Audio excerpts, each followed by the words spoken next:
Dr. Julie Webb of LitCentric.com. Welcome to writing.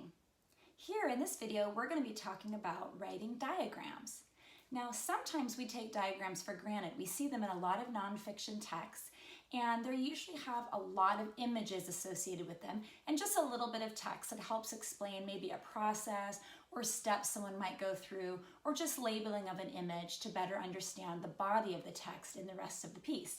But some people don't think of diagrams as a worthy writing project, but they really are. And actually, students can get excited about diagrams because they depend so heavily on images.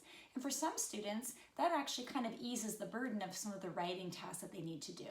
So let's take a look at one diagram a student worked on. Now, this is the very large diagram poster that she created, and she used images that her teacher gave her.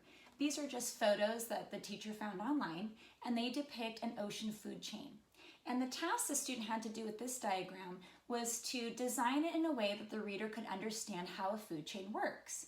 So the student had to do several different things here to plan this piece. She had to make sure she had the images in the correct order because, of course, a food chain has a very specific order it goes in. She had to make sure she planned enough white space for the writing she was going to do, and also decide on maybe some text features like lines and arrows that could help depict the information.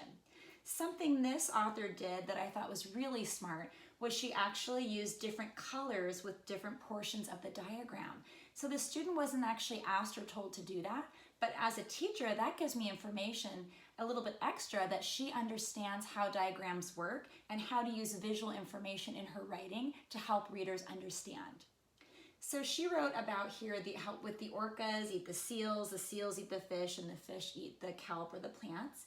And she says orcas have to hunt to catch their prey. The seal also eats fish. The seal is both a predator and prey, so even extra information she added in there. This fish is prey to a seal, and then the fish eats the kelp, and the kelp actually lives or survives from the sun and the water. So she really tried to describe the information she knew about each of those animals and plant in the food chain, and then went a little bit further to give us a sense of how they work in conjunction with each other, whether they're predator, prey, or both. So she really did a great job organizing her diagram here, and you can see there wasn't a lot of teacher direction, but the student really took it upon herself to do a great job for her reader. And if you really look at it, there's enough here for a paragraph or two of writing.